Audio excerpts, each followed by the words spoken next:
Hello बच्चों, let's see this question. It is based on the assertion and reason. It say that mark your answer as A option mark करना है अगर statement one true होता है और second true होता है, and second is the correct explanation of the statement first. हमें B tick mark करना है अगर statement one is true and second is true.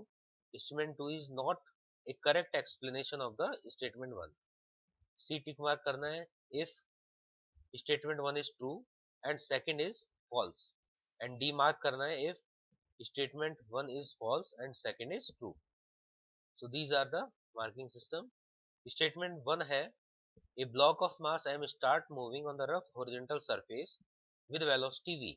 It stopped due to friction between the block and the surface after moving for a certain distance. The surface is now tilted to an angle of 30 degrees with the horizontal, and the same block is made to go up on the surface with the initial velocity v. The decrease in the mechanical energy in the second situation is smaller than the first situation. तो पहले हम first statement के बारे में देखते हैं, फिर second पे आएंगे. फर्स्ट स्टेटमेंट के लिए हमारा की कॉन्सेप्ट होगा,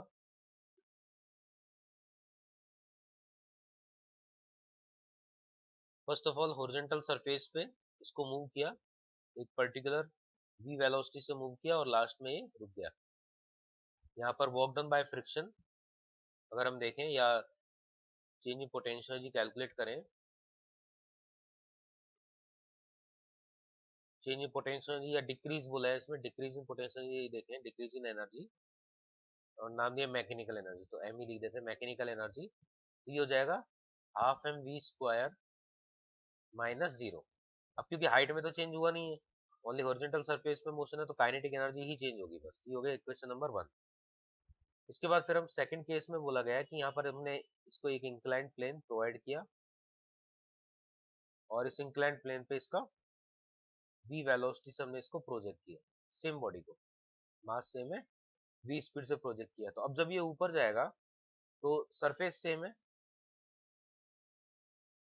चेंज इन काइनेटिक एनर्जी आ गया, इधर जीरो है और इधर हाफ एम वी स्क्वायर है. इससे मिल जाएगा हमें, यहाँ पे साथ में हाइट में भी चेंज हुआ है,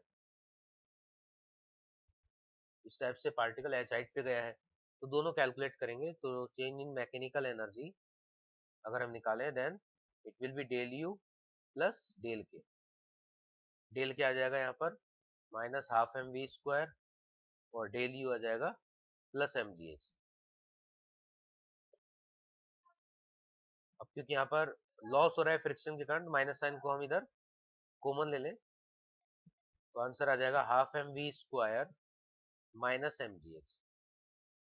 इसी टाइप से यहाँ पर भी एक्चुअली माइनस साइन है इधर आउटसाइड, बिकॉज कैलकुलेशन में हम हमेशा फाइनल माइनस इनिशियल करते हैं.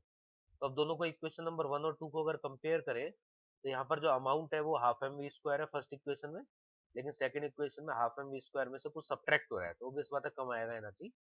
तो यहाँ पर decrease in the mechanical energy in the second situation is smaller, ये स्टेटमेंट करेक्ट है.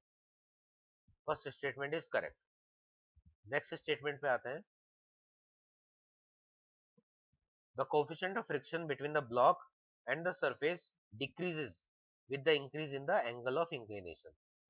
तो एंगल ऑफ इंक्लिनेशन को अगर हम चेंज करें तो म्यू चेंज होगा, तो म्यू एक्चुअली डिपेंड करता है ओनली सरफेसेस के नेचर पर. म्यू डजंट डिपेंड्स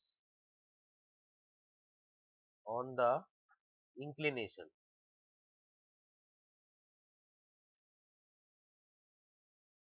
इसलिए स्टेटमेंट टू यहाँ पर रॉन्ग है. तो one is true, second is false, C option will be correct. Hope you understand it well. Best of luck.